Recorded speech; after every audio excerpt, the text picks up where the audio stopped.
السلام علیکم ورحمۃ اللہ۔ رمضان میں شیاطین جو ہیں وہ قید کر لیے جاتے ہیں۔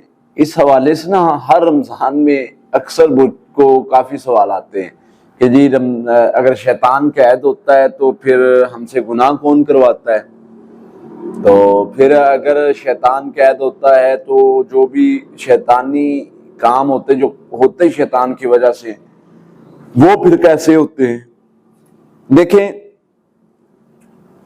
اور شیطان کہاں قید ہوتا ہے، اس طرح کی بہت ساری چیزیں۔ دیکھیں، بات یہ ہے کہ اللہ کے رسول صلی اللہ علیہ وسلم نے جو ہمیں بتا دیا وہ ہمارا کام بنتا ہے کہ ہم نے وہ آنکھیں بند کر کے کہنا ہے سمعنا و اطعنا، سنا اور اطاعت کی۔ ہم نے سر اپنا جھکانا ہے ان کی بات پر۔ اب کیوں، کیسے، کس طرح، اس کا بھی جواب ہے۔ رمضان میں شیطان اگر قید ہو جاتا ہے، جو کہ احادیث کے بظاہر مفہوم کو دیکھتے ہوئے اگر معنی لیا جائے تو اس کا واضح مطلب ہے کہ شیاطین جو ہیں وہ جکڑے جاتے ہیں، جو سرکش ہیں۔ سرکش شیاطین، جنات میں سے جو ہے وہ شیطان جو ہے وہ جنوں میں سے ہے۔ کان من الجن، وہ جنوں میں سے تھا، یعنی جن پہلے ہے شیطان بعد میں، یعنی شیطان جنوں کی ایک کیٹیگری ہے۔ تو اس میں سے جو سرکش ہوتے ہیں ان کو شیاطین کہا جاتا ہے، اور جو سرکش ہوتے ہیں اللہ تعالیٰ ان کو ان دنوں میں جکڑ دیتے ہیں، باندھ دیتے ہیں، بے بس کر دیتے ہیں۔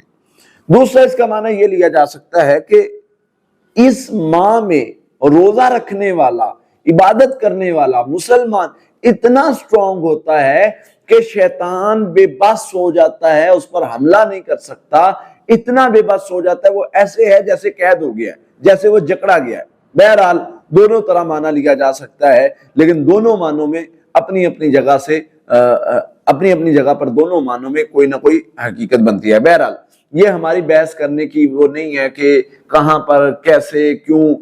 ہمیں یہ بتایا گیا ہے ایک طرح سے رمضان کی فضیلت بتانے کے لیے کہ بھائی رمضان ہے تو اس کا تمہیں بینیفٹ بہت مل رہا ہے، شیطان تمہیں اس طریقے سے نہیں کر پا رہا۔ اور اگر شیطان باندھا بھی ہوا ہے تو ہم جو بھی گناہ کرتے ہیں، جو بھی ہمیں وہ کیا جاتا ہے، تو وہ ہمارا نفس امارہ بھی تو ہے۔ ان النفس لامارۃ بالسوء، نفس امارہ کا تو کام ہی یہ ہے کہ برائی کی طرف لے کے جانا، برائی کی طرف، گناہ کی طرف انسان کو لے کے جانا۔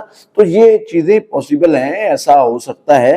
تو اس پر زیادہ بحث کرنا، کیا نکالنا ہے آپ نے، ٹھیک ہے؟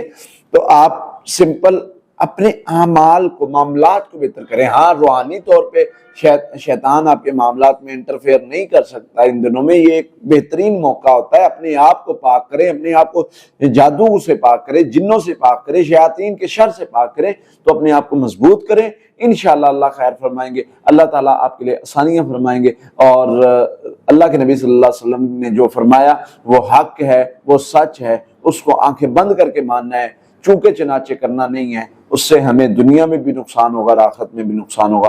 اللہ سے دعا اللہ تعالیٰ ہمیں سمجھنے کی، عمل کرنے کی توفیق عطا فرمائے۔